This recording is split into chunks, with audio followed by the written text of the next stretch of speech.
Morning mga Talbats. Ito, i-check natin ng computer itong Mazda na kinabitan nila kahapon ng bomba kasi palyado yung makina. Kasi hindi nila chinik yung sasakyan muna bago sila nag-start ng trabaho. Kasi tapos na ang work ko ng hapon. Alas 5 ng hapon tapos ng trabaho ko, so ibang shift naman yung mga pumasok, so so hard starting siya ngayon at saka mayroon siyang check engine.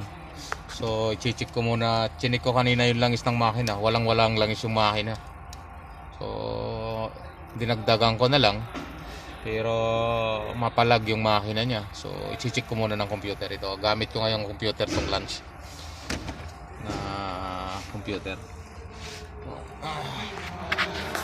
Itong mahirap talaga mga toolbox, yung mga ganitong basta ka na lang gagawa ng trabaho, hindi mo dinadiagnose kung ano talaga yung main problem nitong sasakyan. So sayang yung at saka kawawa rin yung customer dahil ika nga nila siyempre bibili yan ng mga pyesa.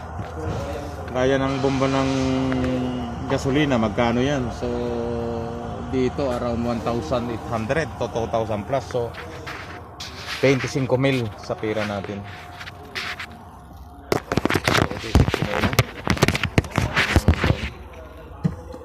Malaman natin kung ano yung magiging problema niya. Okay, Jackson, you add oil. Jackson, you add oil. Check also the water. Check water also. So, ayan, toolbox. Bali, ini-on ko yung switch na para mabasa siya nitong computer. So, i-check ko muna siya ng computer para malaman natin kung anong mga lalabas na code.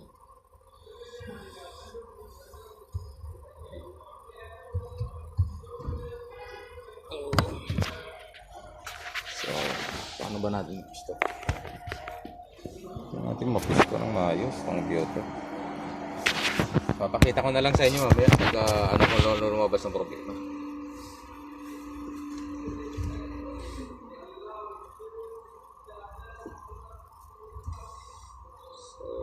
Punta tayo sa Asia. Dito sa computer, Asia. So kasi Mazda to. So punta tayo sa Asia.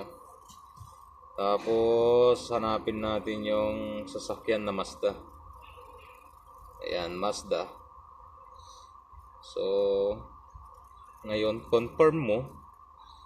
Ayan, para lumabas yung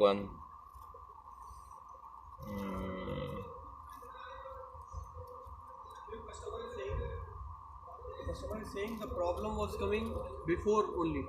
Before. From it's been 2-3 months is getting less power. Yeah, no So problem. for that we will change fuel pump, but for this thing, Yeah, this is another thing. I will write it all. What is the problem of this one? Then we will inform to the customer. Okay? So set the ignition switch on. Okay, already on. So I click the button. Okay, yeah.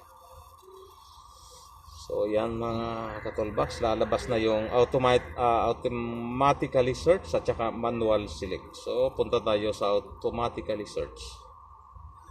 Yun, at punta tayo sa 16 clean diagnose socket. Okay. Ayan.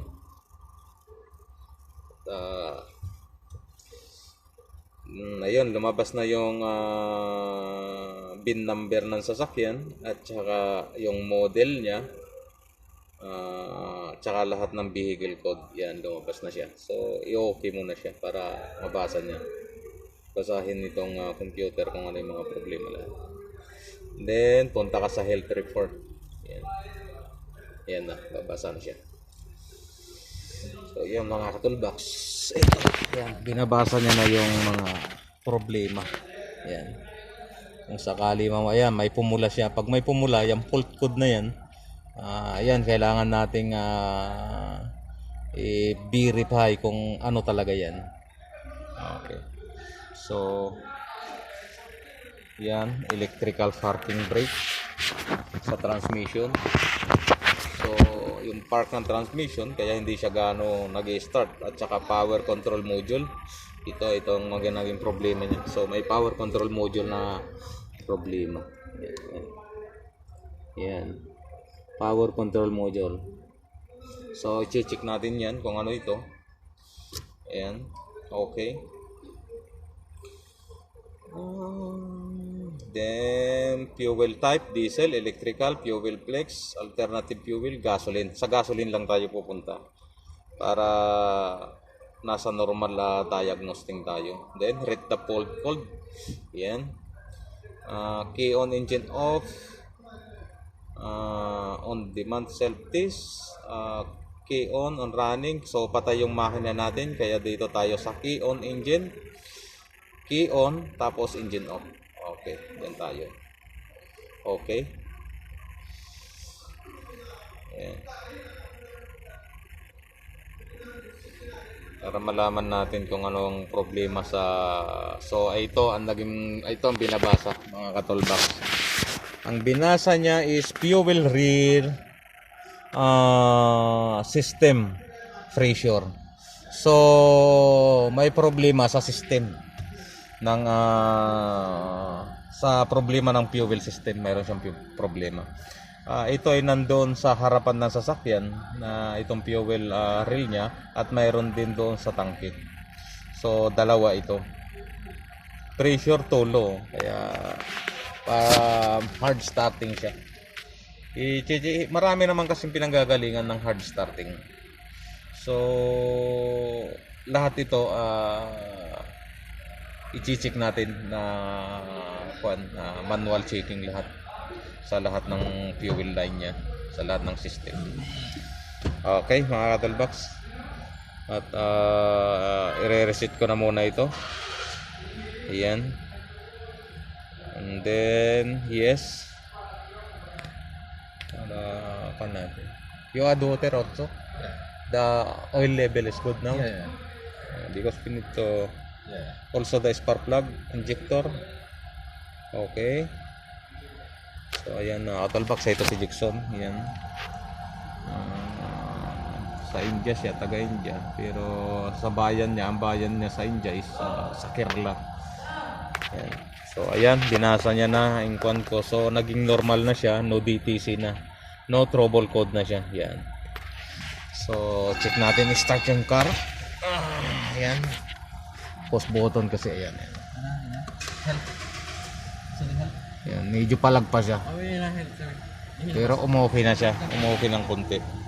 Kaya kailangan pa rin malinis yung mga fuel system niya. Malinis muna. Baka may bara o kaya sira na yun. Hindi na nagpapunction yung fuel rail niya sa harap. Kasi control yun sa gasolina. So yun, mga katolbox. At i-tune up ko na rin yung makina. So lang hindi namatay yung check engine. May check engine pa rin siya yan. Kasi sa fuel rail nga. Yan.